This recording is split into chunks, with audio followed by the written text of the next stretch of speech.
አደባባይ ወጥተህ ማለት ነው። እዛ ጋር ወጥተህ የትራፊክ አደጋና የተለያዩ ወንጀል ድርጊቶችን የሚከላከሉ የህግ አካላት ና ሲሉህ የፈጠርከው ግርግር በራሱ ያንተን ቅብጠታዊነት ማሳያ ናቸው። ከህግ በላይ የመሆንነት ማሳኛ ናቸው። እሱም ብቻ አይደለም። እነዚህን እስቲ ይሄ ውድድር አለብህ እንዴ? አዲስ አበባ ላይ ውድድር አለ፣ የመኪና ውድድር። ቲክቶከሩ ጆን ዳንኤል በተቀጣበት ህግ አትሌት ፈይሳ ለሊሳም ሊከሰስ ይችላል። እና በእውቀት ጠብቅ፣ ፈጥሞ ሱስ አይኖርብህ። ሱስ ክብርህን አሳጥቶ በጎን ያለውን ሰው አሳቆ አንገት የሚያስደፋና የሚያሳፍር ነውና አቁም። ማንነትህ ምንም ቢዋብ ልብስ አይሆንም። በማንነት ቁንጅና የምትሸምተው መብል የለም ስትል ለረጅም ጊዜ አብራት የቆየ ፍቅረኛዋን በተለየችው በ15 ቀን ውስጥ ከሌላ ጋር ዴት በማድረግ ምርጫዋን ይፋ ያደረገችው ሴት እዚህ ወንድም በህይወት ዘመን የማይፋቀን ትምህርት ሰጥታለች። ነገሩ እንዲህ ነው። ሰላም የተከበራችሁና የተወደዳችሁ የቻናል ቤተሰቦች ኢትዮጵያውያን፣ ኤርትራውያን እህት ወንድሞቼ በአገር ውስጥም በውጭም ያላችሁ በቅድሚያ እንደተለመደው የከበረ ሰላምታዬን እያቀረብኩ ዛሬም ከአዳዲስና አነጋጋሪ ቪዲዮዎች ጋር ተመልሰን መጥተናል። ቪዲዮውን ላይክ ማድረግ እንዲሁም ለቻናሉ አዲስ ሆናችሁና የዚህ ቻናል ቤተሰብ ያልናችሁ ቻናሉን ሰብስክራይብ በማድረግና የዚህ ቻናል ቤተሰብ በመሆን እንዲሁም በቪዲዮዎቹ ላይ ያላችሁን ማንኛውም ሀሳብ፣ አስተያየት፣ ወንድማዊ እህታዊ ምክራችሁን ኮሜንት ሴክሽን ላይ በማጋራት ነገ ጥሩና የተሻሉ ማራኪ ስራዎችን ይዤ እንድመጣ አበረታቱኝ። ወደ ቪዲዮዎቹ ከማለፋችን በፊት እንደነገርኳችሁ ቻናሉ 20 ሺና ከዛ በላይ ሰብስክራይበር ከገባ ለእናንተ የተለያዩ ስጦታዎች ተዘጋጅቷል። ከእናንተ የሚጠብቀው ቻናሉን ሰብስክራይብ በማድረግ የዚህ ቻናል ቤተሰብ መሆን ብቻ ነው። ወደ ቪዲዮዎቹ Okay, let's go. እውነትን ተናገር፣ ሴትን ልጅ አክብር፣ ፈጣሪህን ፍራ፣ ለህሊና ተገዛ፣ ዝምታን አብዛ፣ ላመንክበት ነገር ቁም፣ ዓላማህን እንጂ ሴትን ልጅ አታሳድ። አካልህን በስፖርት ልብህን በፍቅር አይምሮህን በማስተዋልና በእውቀት ጠብቅ፣ ፈጥሞ ሱስ አይኖርብህ። ሱስ ክብርህን አሳጥቶ በጎን ያለውን ሰው አሳቆ አንገት የሚያስደፋና የሚያሳፍር ነውና አቁም። ከዝሙት ፈጽሞ ሽሽ።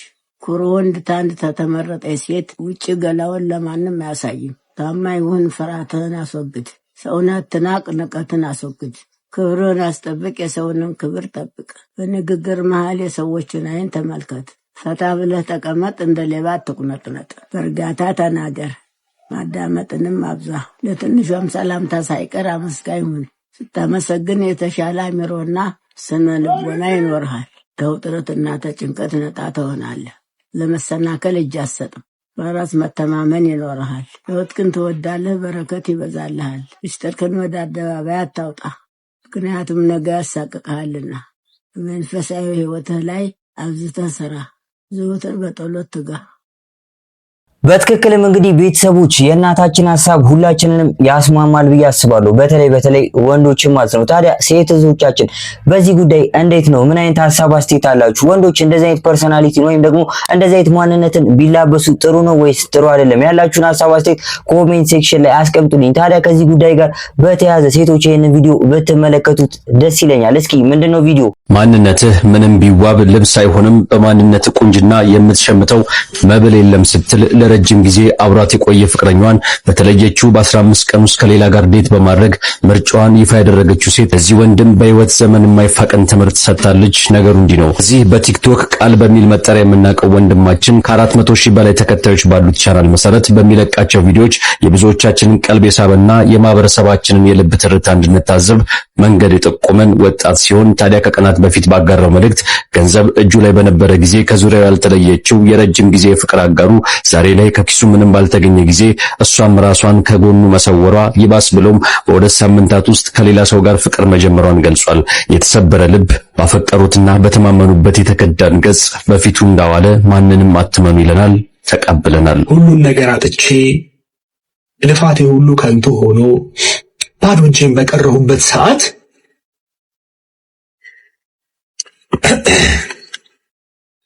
ከጎኔ ልትሆን ሲገባ እንለያያለችኝ። እንደዛ ብላኝ 15 ቀን ሳይሞላው ከሌላ ወንድ ጋር ዴት እያደረገች አዩት።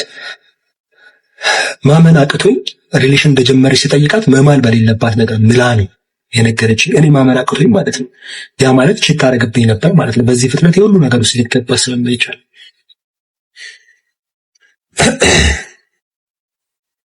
ማንነት ምናምን ስላት ምን እንዳለችኝ ታውቃላችሁ? ያንተ ማንነት ልብስ አይሆንም፣ ያንተ ማንነት ምግብ አይሆነኝም አለች። የተሻለ ሰው እንዳገኘች ነገረች። ውጭ ሀገር የሚወስዳት ምናምን ምናምን ምናምን።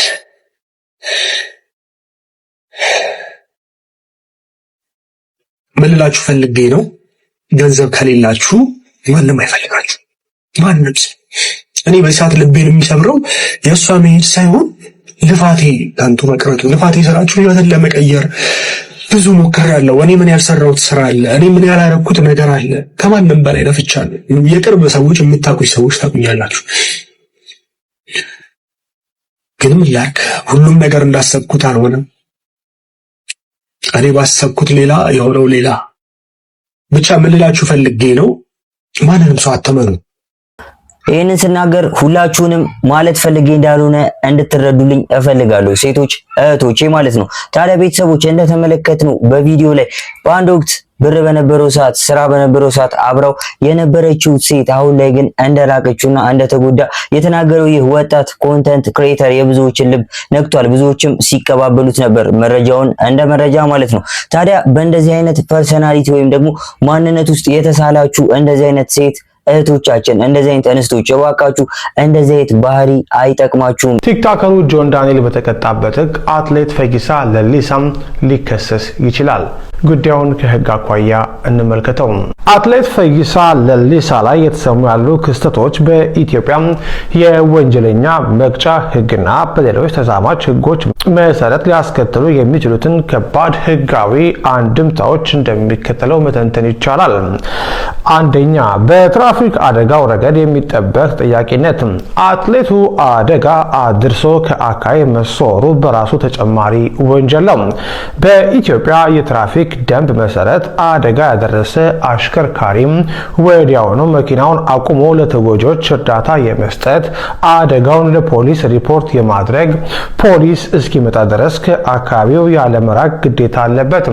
ከአደጋው ስፍራ መሸሽ ወይም ሂት ኤንድ ራን በህግ ፊት ጥፋተኛ የመባል እድልን ከማስፋቱም በላይ በሰው አካል ላይ ለደረሰው ጉዳት የሚጣልበትን ቅጣት ሊያከብድበት ይችላል።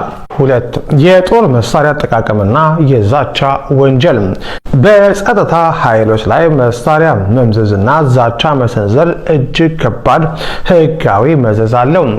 አትሌቱ የታጠቀው መሳሪያ ህጋዊ ፍቃድ ያለው መሆኑን መጀመሪያ ይጣራል። ፍቃድ ቢኖረው እንኳን መሳሪያውን ለዛቻና በህግ አስከባሪዎች ላይ ለመጠቀም መሞከሩም ፍቃዱ እንዲሰረዝና መሳሪያው እንዲወረስ ያደርጋል። በስራ ላይ ባሉ የፖሊስ አባላት ላይ መሳሪያ መምዘዝና በመንግስት ስራ ላይ እንቅፋት መፍጠር እንደዚሁም የመንግስት ሰራተኛን በስራ አጋጣሚ ማስፈራራት በሚሉ ወንጀሎች ያስቀጣል። ቲክቶከሩ ጆን ዳንኤል በተቀጣበት ህግ ማለት ነው። 3 ህግን መናቅና የፍትህ ሂደትን የማደናቀፍ ውጤት። ማን እንደሆንኩ አታውቁኝም የሚለውን ንግግርና ከፖሊስ ቁጥጥር ማምለጥ የህግ የበላይነትን የመጣስ ፍላጎት የሚያሳይ ነው። ይህም ፍርድ ቤት ጉዳዩን በሚመለከትበት ወቅት ለተከሳሹ የሚሰጠውን የዋስትና መብት ሊያሳጣው ይችላል። ተከሳሹ ሊሰወር ይችላል የሚል ስጋት ስለሚፈጠር አትሌቱ በቁጥጥር ስር ሳይውል ከአገር ጥሎ ወጥቷል የሚለው መረጃ ከጠናከረና በዛው ከቀረም በኢንተርፖል በኩል ዓለም አቀፍ የመያዣ ትዕዛዝ ሊወጣበት ይችላል። በሌለበት ክስ ተመስርቶም የፍርድ ሂደቱ ሊቀጥል ይችላል። ወደ አገር ቤት በሚመለስበት ጊዜም ወዲያውኑ በቁጥጥር ስር እንዲውል ይደረጋል። አትሌቱ ቀደም ሲል የነበረው ዝናና ለሀገር ያስገኘው ክብር በወንጀል ህግ ፊት ከጥያቄ ነፃ ሊያደርገው አይችልም። ይልቁንም እንዲህ ያሉ ድርጊቶች በታዋቂ ግለሰቦች ሲፈጸሙ ለህዝብ ደህንነት ስጋት በመሆናቸው ህጉ አሪያ የሚሆን እርምጃ እንዲወሰድ ሊያዝ ይችላል።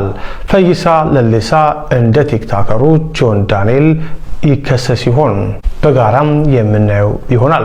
እንደተመለከትነው እንግዲህ ሌላኛው የሰሞኑ አነጋጋሪ ነበር አትሌት ፈይሳ ሌሊሳ። ታዲያ በአትሌት ፈይሳ ሌሊሳ ዙሪያ የተለያዩ መረጃዎች እየወጡ ነው። አደጋው ከተፈጠረ ጀምሮ ማለትም እንግዲህ በጀሙ በናስሮ ሪል ስቴት አካባቢ የተፈጠረው አደጋና 2 ሰዎች ላይ ከባድ አደጋ እንዳደረሰ ከዛም እንደተሰወረ ብቻ መረጃውን ሁላችንም ተቀባብለናል። እንደ ሀገር የተነጋገርንበት ሀሳብና እንደ ሀገር የተነጋገርንበት መረጃ ስለነበር ማለት ነው። ታዲያ እንደሰማችሁት እንግዲህ ይህ መረጃ ምናልባትም አትሌቱን ተጠያቂ ያደርገዋል። ልክ እንደ ወጣቱ ኮንተንት ክሬተር ጆን ዳንኤል ተከሶ እንደነበረበት አይነት ጉዳይ ነው። ታዲያ ቤተሰቦች እናንተስ በዚህ ጉዳይ ምን ታስባላችሁ? ከዚህ ጉዳይ ሳንወጣ አትሌት ፈይሳ ሌሊሳ አነጋጋሪ የሆነ ጉዳይን በፌስቡክ ፔጁ ላይ ፖስት አድርጎ ነበር። ምንድነው ጉዳዩ? እስኪ ተመልክተን እንመለስ። ፈይሳ ሌሊሳ በራሱ የፌስቡክ አካውንት ላይ ይህንን ጽፏል። ሌላውን ኮተቱን እንተውና ዋና ሊያስተላልፍ የፈለገው መልእክት ይሄ ድንገታዊ የመኪና አደጋ ነው፣ ማንኛቸውም ሰው ላይ ሊደርስ ይችላል፣ አትንጫጩ እያለ እኛ አዎ ትክክል ነው፣ ማንኛቸውም ሰው ላይ የመኪና አደጋ ሊደርስ ይችላል። ሀገሪቷም ከፍተኛ የትራፊክ አደጋ ከሚመዘገብባቸው ሀገራት ተርታ ግንባር ቀደሟ ነች። ያንተ ቅጽበታዊ ሳይሆን ቅብጠታዊ ነው የምንልህ በማስረጃ ነው። ለምሳሌ ይሄ የተጋጨህበት ቀን ነው። እቺን ቀይ መኪና ገጨሃት። ከገጨሃት በኋላ እዛ ጋር ሄድክ፣ ከአደባባይ ወጥተህ ማለት ነው። እዛ ጋር ወጥተህ የትራፊክ አደጋና የተለያዩ ወንጀል ድርጊቶችን የሚከላከሉ የህግ አካላት ና ሲሉህ የፈጠርከው ግርግር በራሱ ያንተን ቅብጠታዊነት ማሳያ ናቸው። ከህግ በላይ የመሆንነት ማሳያ ናቸው። እሱም ብቻ አይደለም። እነዚህን እስቲ ይሄ ውድድር አለብህ እንዴ? አዲስ አበባ ላይ ውድድር አለ፣ የመኪና ውድድር። ምን አድርጊ ነው የምትላት እችን ትንሽ መኪና ከኋላ እየተከተልክ ማለት ነው፣ እየተልከፈከፍ። ይሄንን ቅጽበታዊ ነው ማለት እንችላለን? ቅብጠታዊ እንጂ። ስለዚህ አንተ የተጋጨኸው ለአካል ጉዳት ወይ ለሞት ምክንያት የሆንከው ቅጽበታዊ ሳይሆን ቅብጠት ስላለብህ ነው። አንተና እንዳንተ ያለ መሰሎችህ ሊማሩ ይገባል። ነገም ከነጎዳ ሊማሩ ይገባል። እንደዚህ ካረጋችሁ በኋላ ደግሞ ብሔሩ ስለመደበቅ ሃይማኖቱ ስለመደበቅ የምትሯሯጡት ነገር የሚያዋጣ ነገር አይደለም። በግል ለሰራችሁት ስራ በግል ነው የምትጠየቁት። ከሃይማኖት ከብሔር ወጣችሁ ማለት ነው። እንትኑን ጥፋቱን ስታጠፉ ብሔር ውስጥ ትደበቃላችሁ። ለብሔራችሁ ሆነ ጥቅም ሲባል ከብሔር የላችሁ። ስለዚህ የእናንተ መደበቂያ አይደለንም። እኛ መደበቂያ ልንሆን አንችልም። ያጠፋኸውን ጥፋት በራስህ በግል ትወስዳታለህ። ከወሰድክና ከተማርክ በኋላ እንደ ዜጋ ትኖራለህ። ከህግ በላይ የምትሆንበት ነገር ምንም ነገር የለም። እንዳንተ አይነቶቹን የሚደብቅ ብሔር የለንም። ይህን አስረግጠን እነግራለን ለአንተና ለመሰሎች። በዚህ አጋጣሚ ቦረና ምን ይላል መሰለህ? ሆሪን አልባቱ ተክ ሞራ ጉቱ በሌሲቲ ይላል። ከአጥር ውስጥ መውጣት አለብህ። ከአጥር ውስጥ ትወጣለህ። ወንድማችን አሁን ታበርሲሳ እንግዲህ ሲያቀርበው እንደሰማኑ በቪዲዮ ላይ ወይም ደግሞ ራሱ አትሌቱ ፈይሳ ሌሊሳ በፌስቡክ ፔጁ ላይ የፖስተው ነገር ብዙዎችን አስቆጥቷል።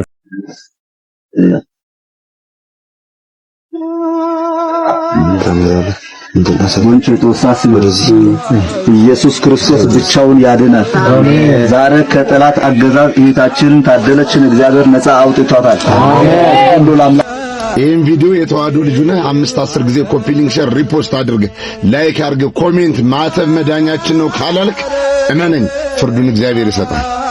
ይችናት ጊዜው የማያልፍ ችግር ያለ መስሏት 4-5 ልጅ የሚሆን ለማሳደግ እንደ በኩር ልጅ የምትወደውን ከበጠሱት በኋላ የበህር ልጇን ነጭ በማደጎ እንደወሰደባት ማሳደግ እንዳቃታት የበኩር ልጇ ባይኗ ስሸኘው ነበር። ቪዲዮን ደጋግማችሁ እዩት። ያንን እንደ ሪባን አንድ ካምፓኒ ወይ ድርጅት እንደሚያስመርቅ በኩራት በመቀስ በጥሶ ሆዱን ሊሞላ ያለ ፓስተር 60-80 ሚሊዮን ምዕመን ተከታይ ያለውን የኦርቶዶክስ ምዕመንና የበጎችን መሪ ነኝ የሚለውን ተኩላ ወደ ጎን በመተው በማን አለብኝነት ጊዜ የሰጠው ቅል ድንጋይ ይሰብራል ነው። በኩራት እየተንጎማለለ ነው። እግዚአብሔር ብቻውን ያድናል እያለ ነው። ክርስቶስ ብቻውን የፈጠረውን ዓለም ያድናል። ብቻውን አያድንም አላለም። አስተምሮት በማጣረስ ነገሮችን በማተራመስ ሆድ ሊሞላ ይችላል እንጂ የእግዚአብሔር ቤት መንግሥተ ሰማያት አይወረስም።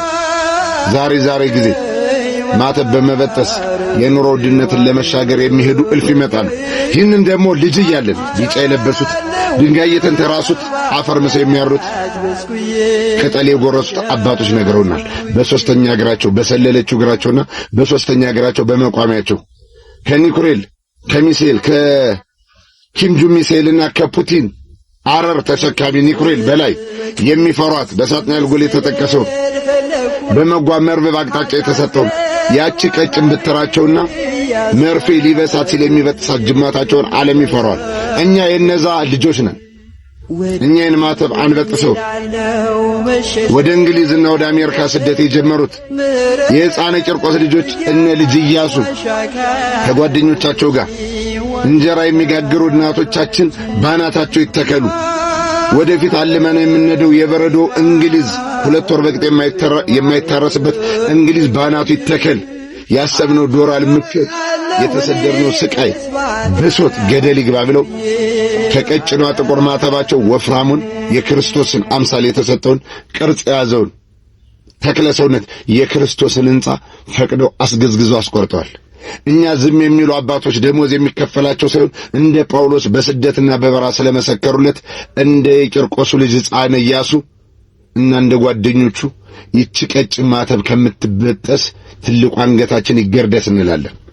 ዛሬ ጊዜ ሁሉም ባህልን ጾምን የቤተ ክርስቲያን ዓመታዊ ክብርን እየጠበቁ የሆነ ጊዜ በአዳራሽ ነበር። ዛሬ ጊዜ ደግሞ እግዚአብሔር ጊዜ ባመጣላቸው በስልክና በቲክታክ እየወጡ ምዕመኑን ማናደድና ማሳበድ እየሞከሩ ነው።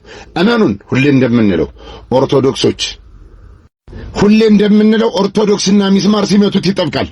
አትድከሙ።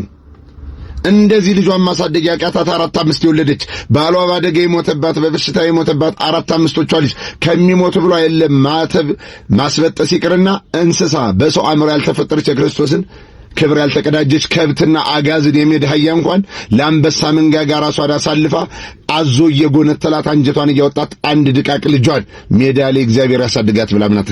እኛ የክርስቶስ ልጆች ነን። የድንግል ማርያምን አማላጅ ብለን የተቀበልን ነን። ማህተብ ስንተኛ ይጠብቀናል፣ ስንራመድ ይመራናል። ማህተብ ከዓለሙ አጋንንት የማይጠገው ወደ ሰውነታችን ሰርጾ እንዳይገባ ያደረገው ስለሆነ ምስጢሩን የተረዳው አጋንንት እየዞረ ሲበጥስ እኛ ደግሞ ከአንገታችን ላይ በማንገስ እንቀጥላለን። ወንድማችሁ ገብረ ኢየሱስ ነኝ። እመላለሳለሁ። ማተብ መዳኛችን ነው በሉ። በማተቡ የተሰቀለው ክርስቶስ ነው። እዚህ ጋር ያለው መስቀል ነው። ጥቁሩ ለሐዘኑ ነው፣ የለመነሳቱ ነው። ምስጢሩን የሚያውቁት አባቶች ነው። ዝም ስላለው ሲኖዶስ ሳይሆን አንገቱን ስላስበጠሰው ኢያሱ የሕፃነ ቂርቆስ ልጆች እነሱን በማሰበርቱ መልካም ቀን። ሃይማኖት ወይም እምነት በጣም ሴንሲቲቭ ፓርት ነው። እንግዲህ በሃይማኖት የመጡ ነገሮች በጣም ብዙ ነገሮችን ወይም ደግሞ ብዙ መዘዞችን ይዘው ይመጣሉ። አሁን በተመለከትነው ቪዲዮ እንግዲህ እነዚህ ሰዎች ምናልባት ኑሮ ፊታቸውን አዝሮባቸው ወይም ደግሞ ድህነት ቢያሰቃያቸው ይህንን ተግባር አሁን ላይ ሊፈጽሙት ይችላሉ። ነገር ግን እነዚህ ሰዎች እስከመጨረሻው ከዚህ ሃይማኖት ጋር ይቀጥላሉ የሚለው ግን በከባዱ ጥያቄ ምልክት ውስጥ የሚገባ ጉዳይ ነው። ታዲያ አንድ ሰው ሃይማኖቱን በራሱ አምኖበት ወዶበት ፈቅዶ ሊቀበለው የሚችል ጉዳይ ሆኖ ሳለ እንደዚህ አይነት ነገሮችን ወይም ደግሞ ሃይማኖትን በእንደዚህ አይነት ሽፋን በመጠቀም ሌሎች ቤተ እምነት ላይ ያሉ ሰዎችን ወደ ራሳችን ቤተ እምነት ማምጣት የሚያዋጣ ሐሳብ አይመስለኝም። አይደለም። የዛሬ 4 ዓመት ዱባይ ላይ ወርብሯት ነበረ። ዱባይ ላይ ህግ ነበረ እኮ ፖሊስ መጥቶ ይዟት ሲጠይቃት ወንድሜ ነው ብላ አስለቅቃለች። አለቀ። ራሷ መልሳለች። ትናንትና በሰው ፊት ይልቃት ይሰድባት ነበረ። እሷ እስኪ ቤት ተቀባው ነበር ላይቭ ላይ። እሷ ሴት ስለሆነች እንደዚህ ስለሆነች ኦኬ። እሱስ እህቱን የሚያስተዳድር ልጁን የሚያስተዳድር ወንድ መሆኑ ለምን አልታየሽም? እሱ እስር ቤት መግባት አለበት። ከሱ የሚጠብቁ ቤተሰቦች እንዳሉት አልገባችሁ? 1 ዓመት ከምናምን እስር ጠጥቶ የወጣ ልጅ እንደሆነ በሶሻል ሚዲያ ግርግር እንደዛ በሰራው ስህተት ያንን ያህል ጊዜ ታስሮ እንደወጣ አልገባሽም ነበረ? እሷ እንደዚህ ቤተሰብ የምታስተዳድር እሱ እህቶቹን የሚያኖርበት እንደሆነ አታውቂም ነበር? እኔ እንዴት በምን መንገድ ስለ እውነት አትፈልጉ። ሴት ስለሆነች ወንድም ልጅ ይጠቃ፣ ያለ ወንጀሉ ይከሰስ፣ አሁን ባላጠፋው ጥፋት ይጠየቅ። አይ ነው እንደዛ አይደለም። አንቺማ ለሴት ልጅ ጥላት ነው። ትላንት እኔ ድምጽ ነበርኳት፣ ትላንት እኔ ደጋፊዋ ነበርኩኝ። ዛሬ ደግሞ ማልደግፍበት ወይም ደግሞ አይ ነው ያልኩበት ምክንያት ያየሁት ነገር ስላለ አዎ ብያለሁ። አለቀ። በተቀረ ግን ተደራጅታችሁ መታችሁ ስለተሳደባችሁ እንደዚህ ነው ስላላችሁ ስላወራችሁ አይደለም። ስለ እውነት እንኳን ማመን አዎ ኦፍ ኮርስ ቤተሰቦቿን የምታስተዳድርበት ነው። አካውንቷ መዘጋት የለባትም። ለምን አካውንቷ ይዘጋል? ኦኬ ይሄ አካውንት ባን ተደርጓል። ስለዚህ ምንድነው መደረግ ያለበት? አካውንቷ ባን ከተደረገ ሌላ አካውንት ስትከፍት ፎሎ በማድረግ እንተባበራት። ነገሩን ከማብረድ ውጪ ነገሩን ከማረጋጋት ውጪ እናንተ የምትሰሩት የራሳችሁ ቪው እና ላይክ የራሳችሁን ፍምስና የራሳችሁን ስም እድስና ላይ ናችሁ።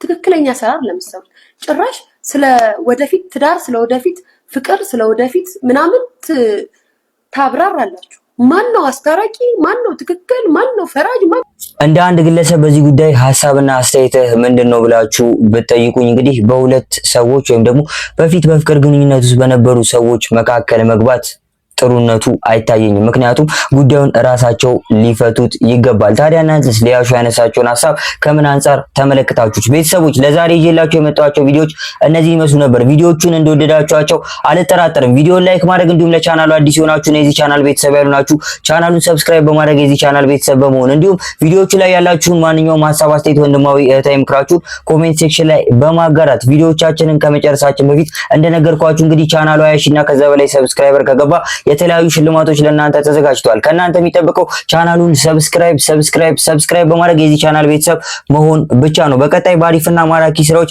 እስከምንገናኝ እስካሁን ለነበረን ቆይታ እጅግ አመሰግናለሁ።